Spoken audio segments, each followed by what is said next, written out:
Capítulo 3. La Gran Comisión.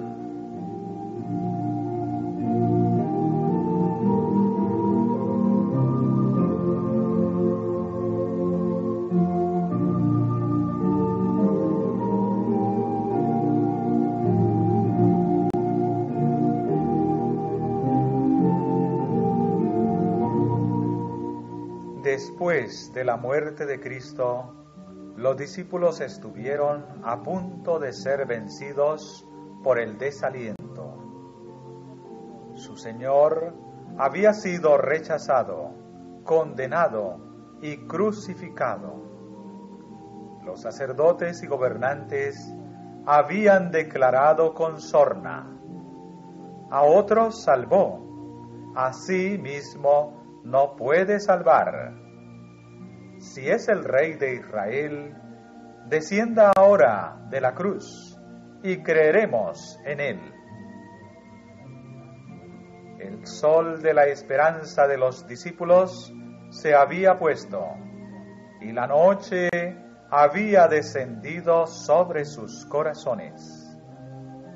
A menudo repetían las palabras: nosotros esperábamos que él era el que había de redimir a Israel.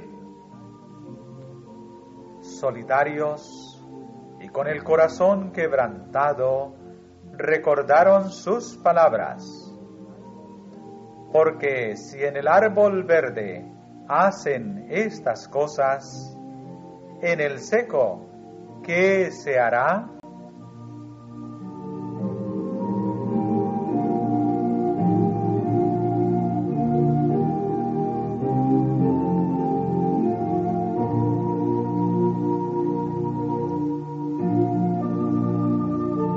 Jesús había intentado varias veces descorrer el velo del futuro ante sus discípulos, pero ellos no se habían interesado en pensar en las cosas que él decía. Por causa de esto, su muerte los había sorprendido, y ellos, al recapitular el pasado y ver el resultado de su incredulidad, se llenaron de tristeza. Cuando Cristo fue crucificado, no creyeron que resucitaría. Él les había dicho claramente que se levantaría al tercer día, pero ellos, perplejos, deseaban saber qué quería decir. Esta falta de comprensión los dejó enteramente desesperados en ocasión de su muerte. Quedaron amargamente chasqueados. Su fe no traspasaba las sombras que Satanás había arrojado a través del horizonte de ellos. Todo les parecía vago y misterioso. Si hubieran creído las palabras del Salvador, cuánta tristeza hubieran podido evitar.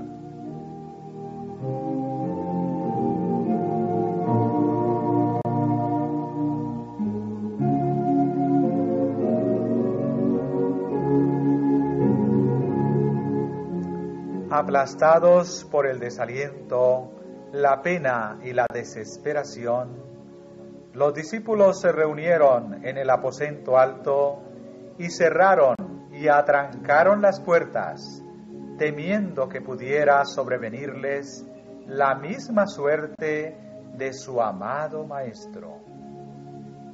Fue allí donde el Salvador, después de su resurrección, se les apareció.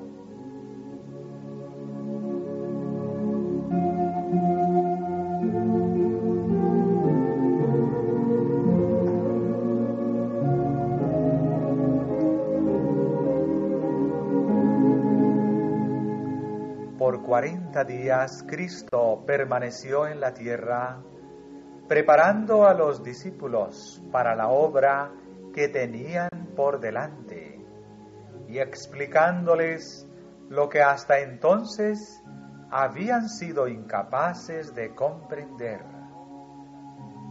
Les habló de las profecías concernientes a su advenimiento, su rechazamiento por los judíos y su muerte, mostrando que todas las especificaciones de estas profecías se habían cumplido.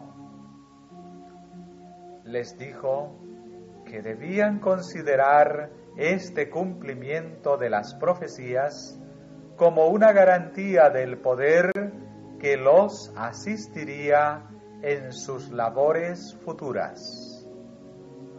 Entonces les abrió el sentido, leemos, para que entendiesen las Escrituras, y díjoles: así está escrito, y así fue necesario que el Cristo padeciese y resucitase de los muertos al tercer día, y que se predicase en su nombre el arrepentimiento y la remisión de pecados en todas las naciones, comenzando de Jerusalén. Y añadió: vosotros sois testigos de estas cosas.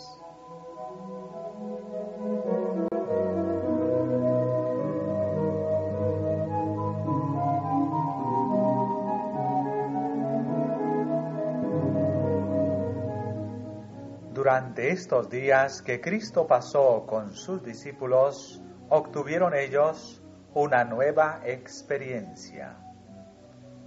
Mientras oían a su amado Señor explicando las Escrituras a la luz de todo lo que había sucedido, su fe en Él se estableció plenamente. Llegaron al punto de poder decir: yo sé a quién he creído. Comenzaron a comprender la naturaleza y extensión de su obra, a ver que habían de proclamar al mundo las verdades que se les habían encomendado. Los sucesos de la vida de Cristo, su muerte y resurrección, las profecías que señalaban estos sucesos, los misterios del plan de la salvación, el poder de Jesús para perdonar los pecados, de todas estas cosas habían sido testigos y debían hacerlas conocer al mundo. Debían proclamar el Evangelio de paz y salvación mediante el arrepentimiento y el poder del Salvador.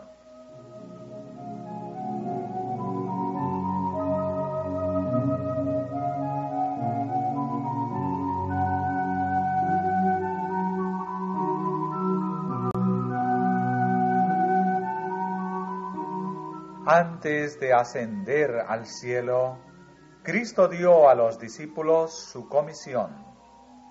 Les dijo que debían ser los ejecutores del testamento por el cual Él legaba al mundo los tesoros de la vida eterna. Vosotros habéis sido testigos de mi vida de sacrificio en favor del mundo, les dijo. Habéis visto mis labores por Israel.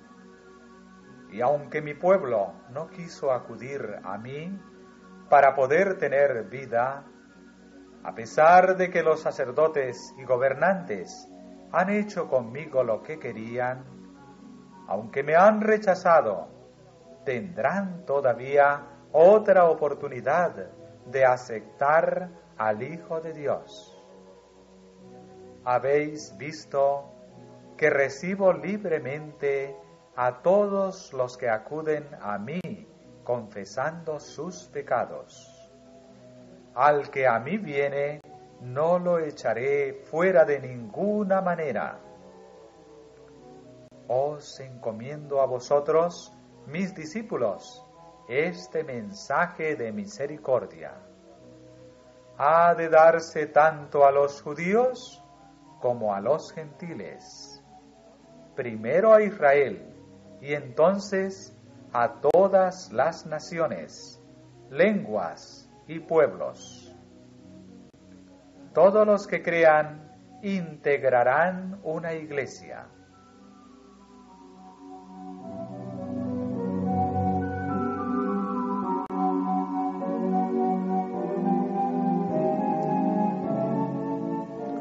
La Comisión Evangélica es la magna carta misionera del reino de Cristo. Los discípulos habían de trabajar fervorosamente por las almas, dando a todos la invitación de misericordia. No debían esperar que la gente viniera a ellos, sino que debían ir a ellos, a la gente, con su mensaje.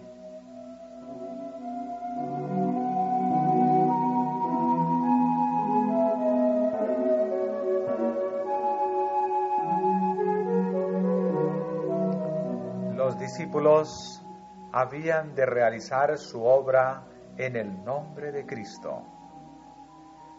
Todas sus palabras y hechos habían de llamar la atención al poder vital de su nombre para salvar a los pecadores. Su fe habría de concentrarse en aquel que es la fuente de la misericordia y el poder. En su nombre habían de presentar sus peticiones ante el Padre y recibirían respuesta. Habían de bautizar en el nombre del Padre, del Hijo y del Espíritu Santo. El nombre de Cristo había de ser su consigna, su divisa distintiva, su vínculo de unión, la autoridad para su curso de acción y la fuente de su éxito. Nada que no llevara su nombre y su inscripción había de ser reconocido en su reino.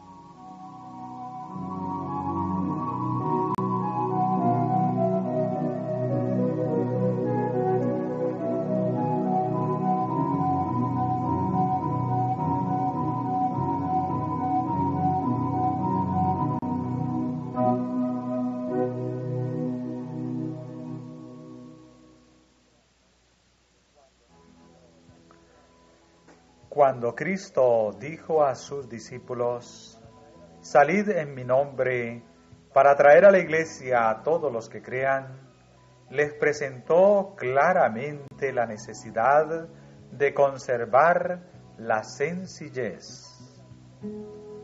Cuanto menor fuera su ostentación, mayor sería su influencia para el bien. Los discípulos habían de hablar con la misma sencillez con que había hablado Cristo.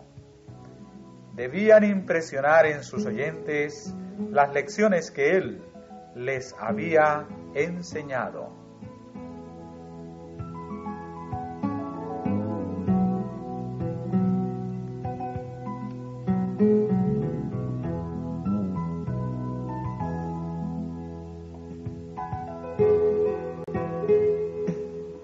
Cristo no dijo a sus discípulos que su trabajo sería fácil. Les mostró la vasta confederación del mal puesta en orden de batalla contra ellos. Tendrían que luchar contra principados, contra potestades, contra señores del mundo, gobernadores de estas tinieblas, contra malicias espirituales en los aires. Pero no se los dejaría luchar solos.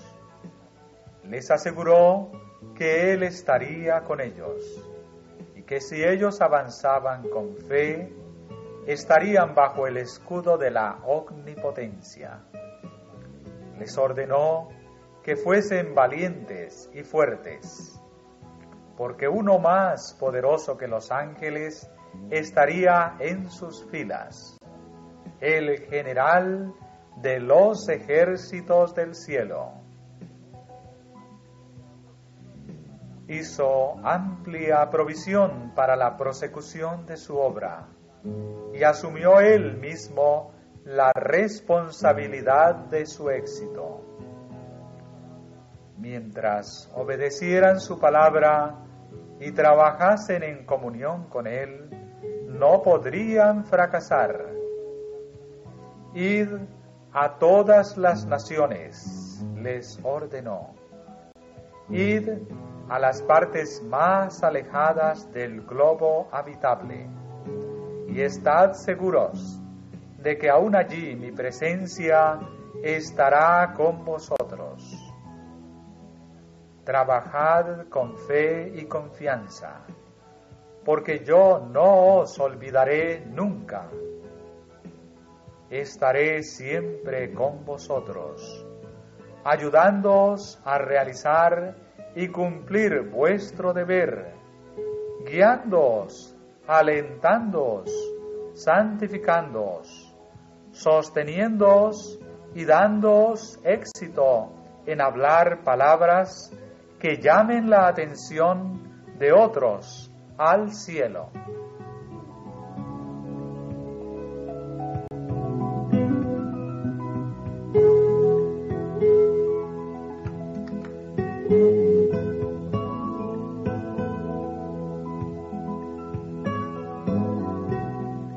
El sacrificio de Cristo en favor del hombre fue pleno y completo.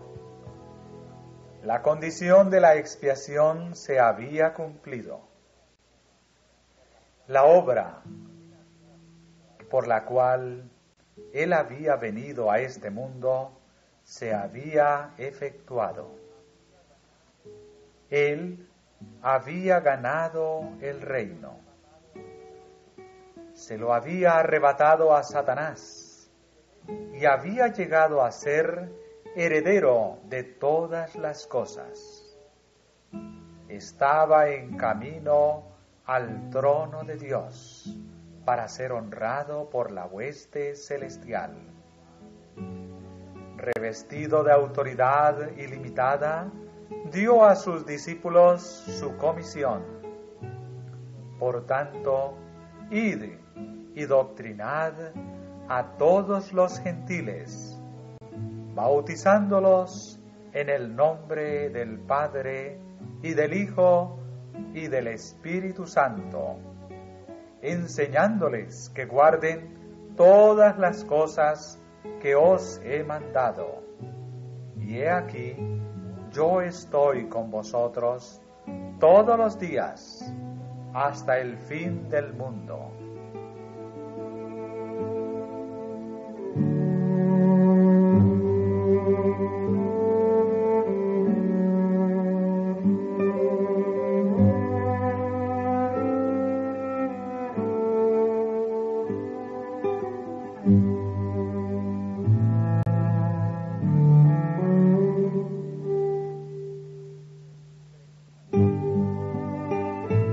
Precisamente antes de dejar a sus discípulos, Cristo explicó claramente una vez más la naturaleza de su reino.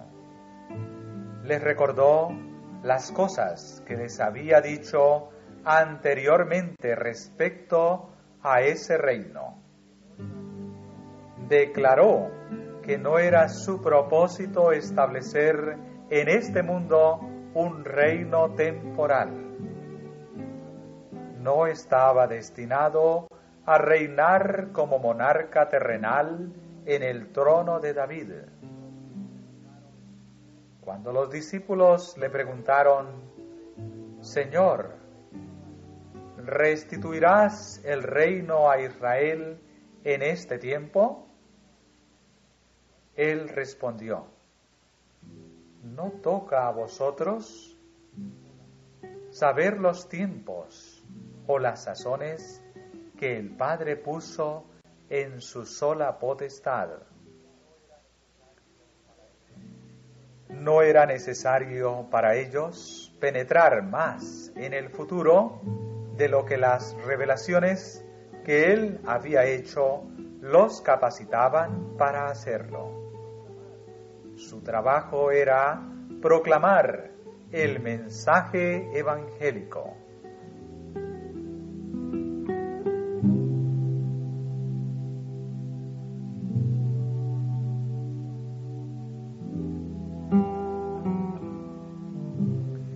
La presencia visible de Cristo estaba por serles quitada a los discípulos, pero iban a recibir una nueva dotación de poder.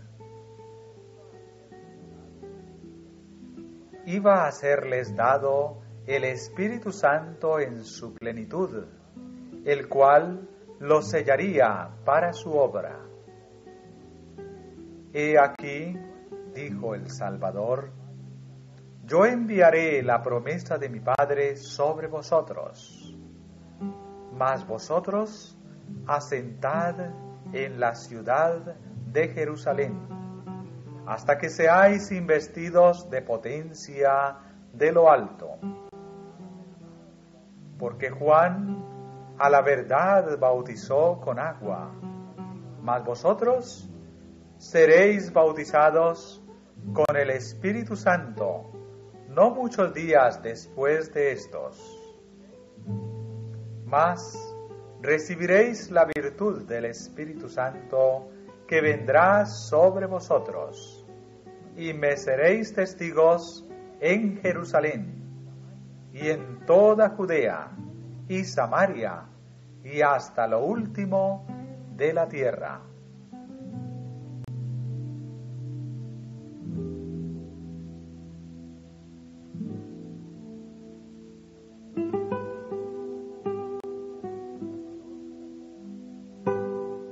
El Salvador sabía que ningún argumento, por lógico que fuera, podría ablandar los duros corazones o traspasar la costra de la mundanalidad y el egoísmo.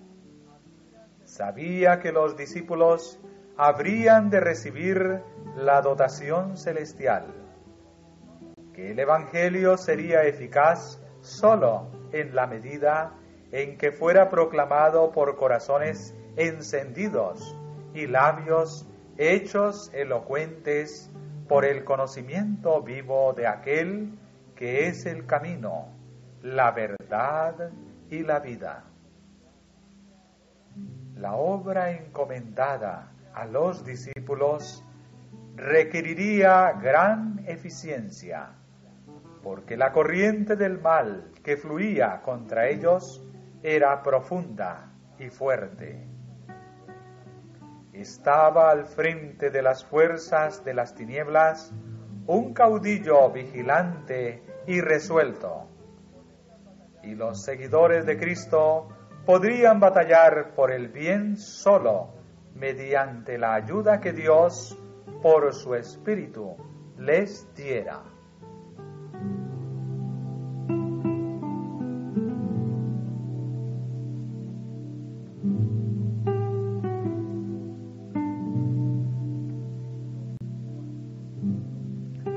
Cristo dijo a sus discípulos que ellos debían comenzar su trabajo en Jerusalén.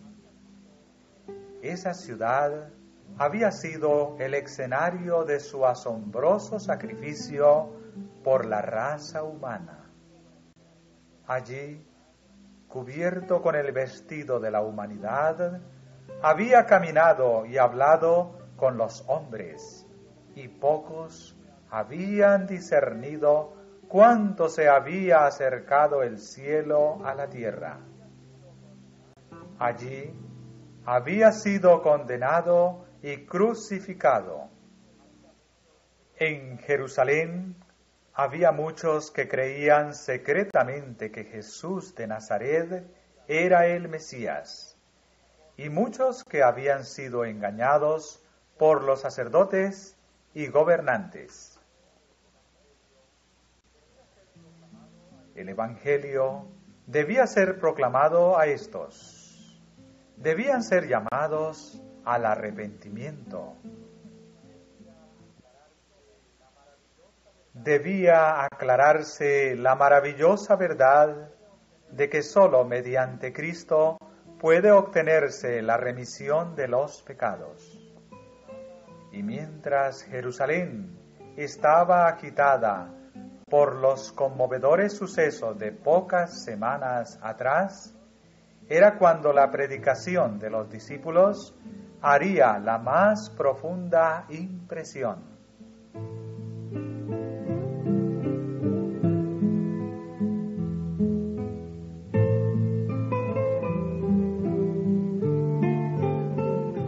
Durante su ministerio, Jesús había mantenido constantemente ante los discípulos el hecho de que ellos habrían de ser uno con Él en su obra de rescatar al mundo de la esclavitud del pecado.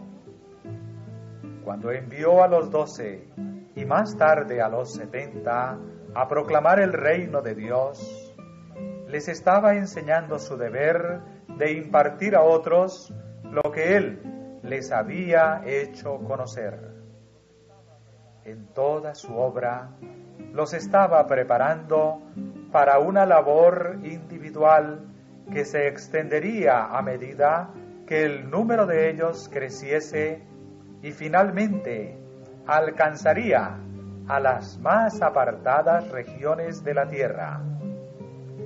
La última lección que dio a sus seguidores era que se les habían encomendado para el mundo las alegres nuevas de la salvación.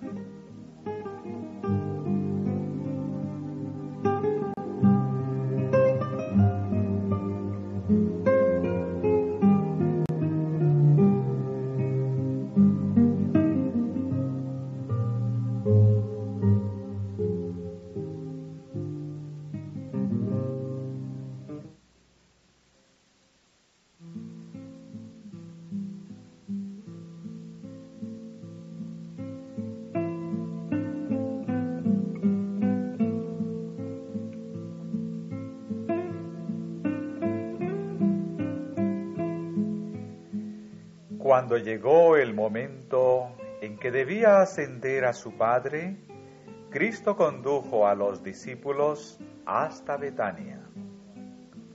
Allí se detuvo y ellos se reunieron en derredor de él.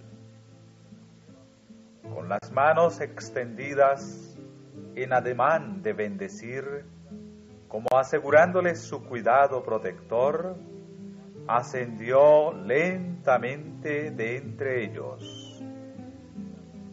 Y aconteció que, bendiciéndolos, se fue de ellos, y era llevado arriba al cielo.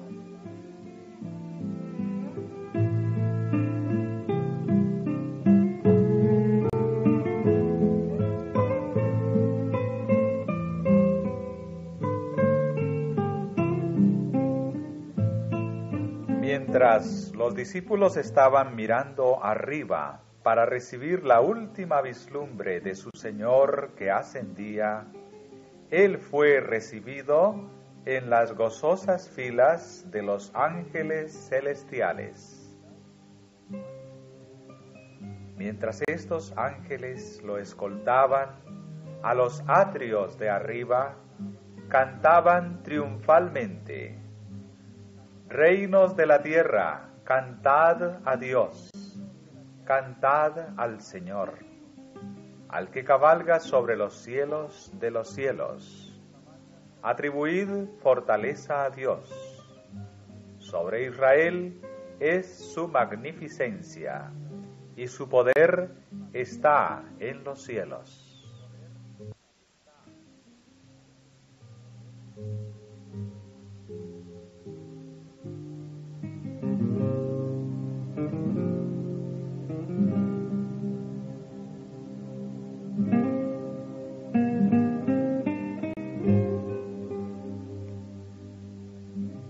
discípulos estaban todavía mirando fervientemente hacia el cielo, cuando he aquí 2 varones se pusieron junto a ellos en vestidos blancos, los cuales también les dijeron: varones Galileos, ¿qué estáis mirando al cielo?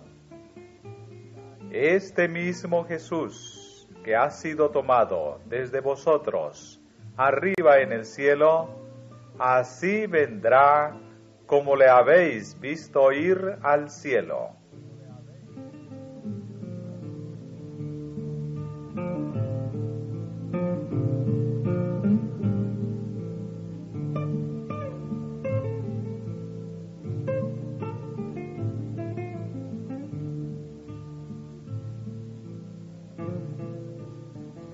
La promesa de la segunda venida de Cristo habría de mantenerse siempre fresca en las mentes de sus discípulos.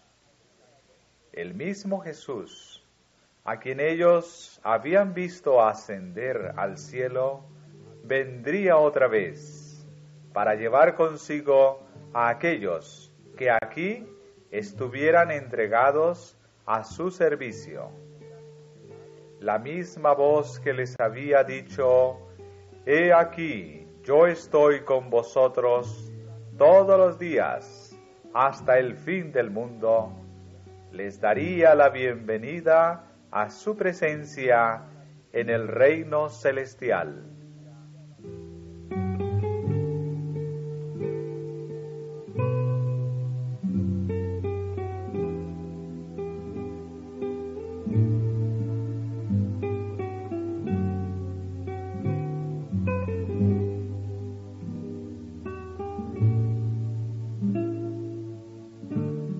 Así como en el servicio típico, el sumo sacerdote ponía a un lado sus ropas pontificias y oficiaba con el blanco vestido de lino del sacerdote común, así Cristo puso a un lado sus ropas reales. Fue vestido de humanidad, ofreció sacrificio, siendo él mismo el sacerdote y la víctima. Como el sumo sacerdote, después de realizar su servicio en el lugar santísimo, salía vestido con sus ropas pontificias a la congregación que esperaba. Así Cristo vendrá la segunda vez, cubierto de vestidos tan blancos que ningún lavador en la tierra los puede hacer tan blancos. Él vendrá en su propia gloria y en la gloria de su Padre, y toda la hueste angélica lo escoltará en su venida.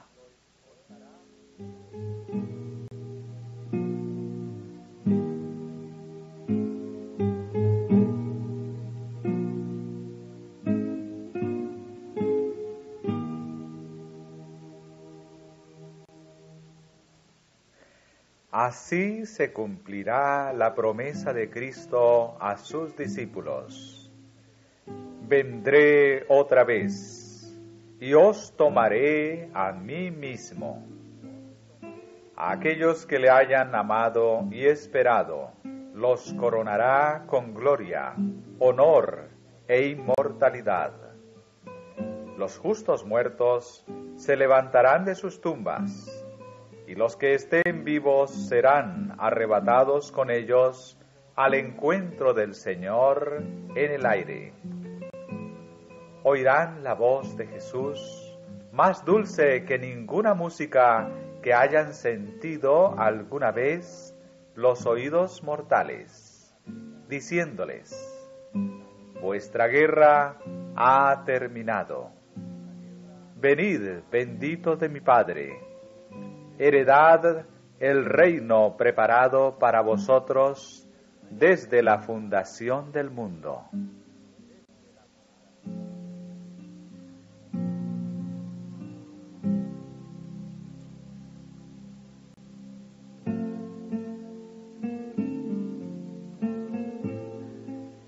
Bien podían los discípulos regocijarse en la esperanza del regreso de su Señor.